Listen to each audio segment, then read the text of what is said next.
We're going live. That's to comfort my voice. Well, hello. How are you? It's Friday again. Gosh, it comes quick, doesn't it? Okay. And I've been browsing catastrophe. Okay. All right. Browsing catastrophe. And I have been into catastrophe and the revelation and the Armageddonization of culture for nigh on 60 years, all right. When you see Jerusalem surrounded by stakes, run to the mountains, okay, is the way the scripture puts it. But those of us who live in suburbia have a set of things we need to do. The people who live in the cities are even more, it's even more incumbent upon them to prepare for the fact that there's trouble coming. There's trouble coming. Now, I know I have published, and you have probably seen the schedule for the rest of this year, okay, catastrophe after catastrophe until the end of the year. And what's clearly the intention of the Bolsheviks and the Luciferian New World Order is that society shall be brought down to fundamentals. All of the artificial constructs are being methodically removed, and peoples who are totalitarian are getting back the karma for their cruel behavior. You've seen that happen in the Mideast with all the floods in the Mideast, and we're seeing that now in China, where the Chinese people are just foundering under just terrible floods. Okay, and it could happen here because covert ops and secret orders and underground,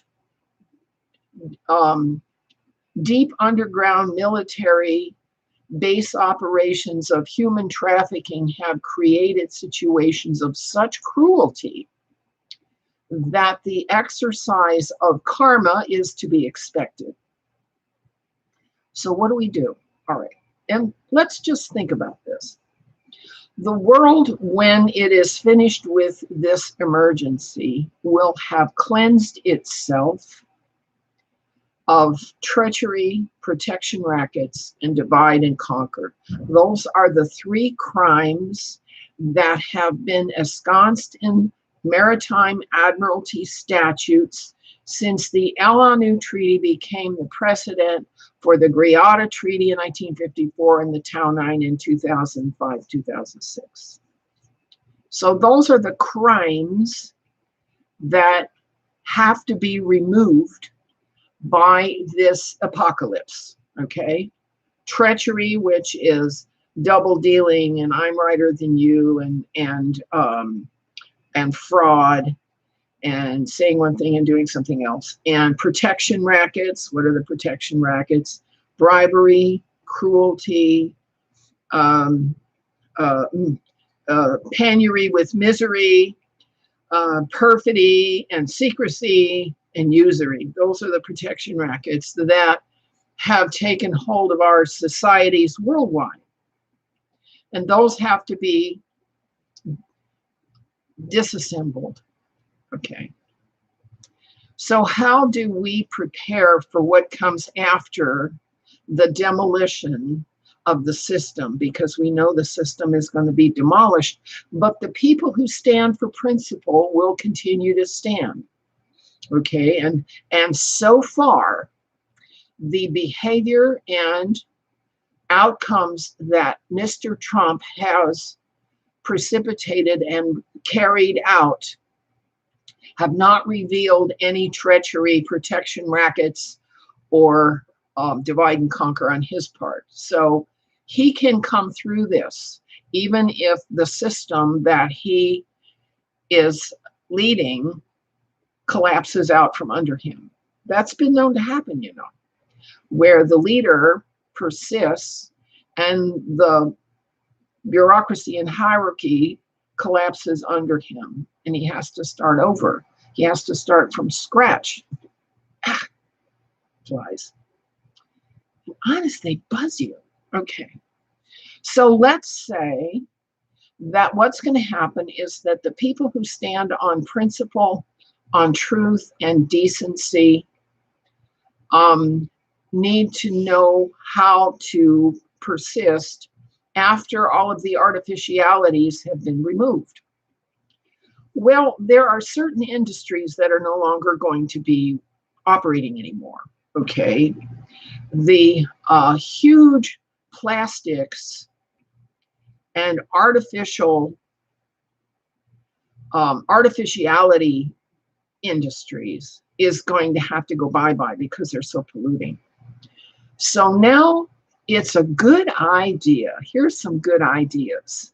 Things to conserve that will not be available after the system collapses out from under us. Plastic containers with lids. Unused paper unwrinkled. All right. Certain kinds of garments that will always be standard, okay, like sweaters and sweatsuits and sweatpants and t-shirts, all of which are, intact, not torn. Basic covering for the human body, okay, underwear, socks, the stuff that separates the world from our nudity underneath. Okay, it's a good thing to hoard some of the things we're not going to be able to replace after this is all over. Pots and pans made of stainless steel and cast iron. Okay, never mind the non-stick stuff and never mind the aluminum stuff, because the aluminum stuff is so toxic. Your silverware, your tools, building materials. Okay, now most of us who have been paying attention to the apocalypse have already put away a few months worth of those dried, dehydrated beans and rice in the closet. All right, we already have that. So our problem is going to be access to the amendments that make those usable. All right, oils and spices and herbs and root vegetables that can be saved literally from season to season. Potatoes, for instance, can be kept in an underground pantry for a whole year. So we have to save what's fundamental and what's vital. We save our books for the day when the internet is gone and the TV is gone and we're back to basics. Okay, let's think about self-sufficiency wherever we are in terms of our material well-being. We need to have access to clean water, whether that's because we have a 3-tiered filter system on the city water, or we have our own well, or we have an arrangement to get clean water from a spring that's not far off, which is how things were in Lake County. All right, we have to think about these things now, because the schedule as it is written has the intention of taking everything down. How many of you have never even thought about this? I know of people who have gone through a half a century of denial telling me the whole time that it was never going to happen, it was never going to happen, it's never going to happen, it's never going to happen. And here we are, and it is happening before our eyes and under our noses. So we have to think about it. Think about stashing the supplements and medications that you need for a year, because it could be a year before things get back to normal. Think about getting yourself a good a book on herbal healing, a book on reflexology, foot massage. Hi there, Emma.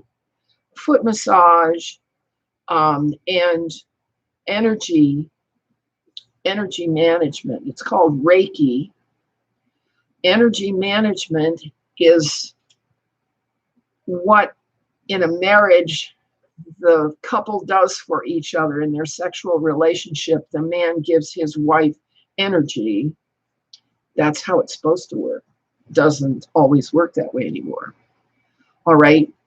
Think about how to bring your children up if they were to have absolutely no companions whatsoever. Let's just say for some reason your family was left alone on a desert island and there were no toys, there were no, there was an emergency where you live and you packed the kids into the car and you drove up to the mountains and with your camping gear, and now there you are. No matter where you go, there you are. Okay. And it becomes permanent. How do you make that work? Now, lots of people right now are giving up their permanent residences, their permanent houses, their permanent apartments in order to move into vans. They know it's coming. They know it's coming. All right. The business of customizing trucks and pickups and school buses, they're called schoolies. Okay, people are moving into school buses because the cost of shelter is just out, crazy. This apartment for me alone is over $800. Well, with electricity, it's $900 a month.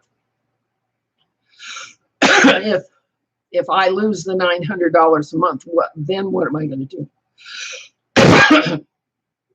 I have a problem in my esophagus. It's not my lungs. When I talk too much, it tickles the esophagus. All right, so I wanted to bring this up to make a mindset that now is the time to conserve, reserve, and put away what you're going to need when it's all over. Think about that, would you? Yes, and hit the bell and hit the subscribe if you want to. And we'll see you when I get another idea.